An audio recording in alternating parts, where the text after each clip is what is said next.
Congresswoman Frankel, thank you so much for speaking with the Voice of America. Great to be with you. You just came back from a trip to South Korea and Japan. What was the purpose of this trip and what did you see? It was a bipartisan trip sponsored by the Aspen Institute, which is a think tank, and it was really to focus on the dangers of the North Korean, what they're doing right now. What did you learn? What was the biggest lesson that you learned in this trip?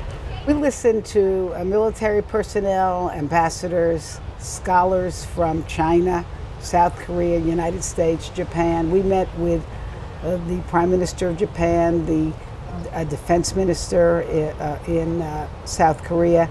And I'll tell you what I learned was, first of all, reinforce the important relationship between the United States and South Korea and Japan.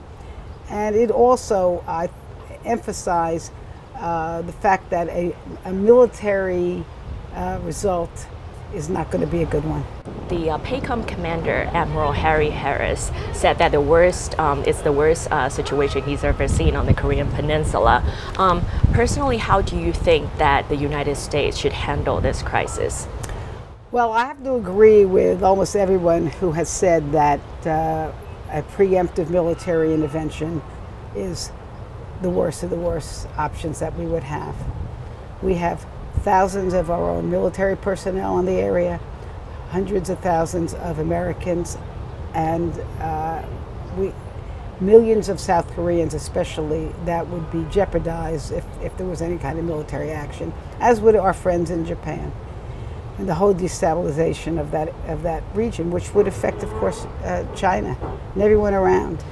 So I would say that right now the emphasis must be on pressure by China, especially at the economic end, and that is to enforce the sanctions that are already in place and to consider perhaps even more. It has been over 100 days since President Trump took office. How do you evaluate his performance and how his policies negatively or positively impact your constituents? Well, I'm going to try to be diplomatic about this. I would say for sure, at best, it's been a learning experience for this president. Now, I disagree with a lot of his policies. He's tried to repeal our health care plan, which is ensuring millions of Americans, giving them access to health care. He's ignoring important environmental laws and the fact that we have climate change going on. He has completely disrespected and disregarded all the intelligence that says Russia has hacked our last election.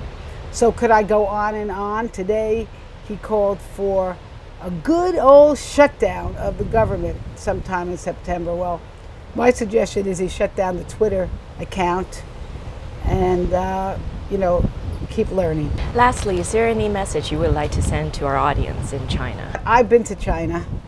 It was really one of my best and greatest trips. And you know what I tell my colleagues, I say, if you're going to go to any country in the world, go to China. Because you have to understand, when you get off the plane and you see so many people hustling and bustling, you understand the economic power of China. And I hope that together United States and China can work on issues of mutual concerns such as North Korea. But really, we are the two big economic powers in the world. We have to get along and help each other out. Thank you so much, You're welcome. Congresswoman Frankel. Thank You're you so welcome. much.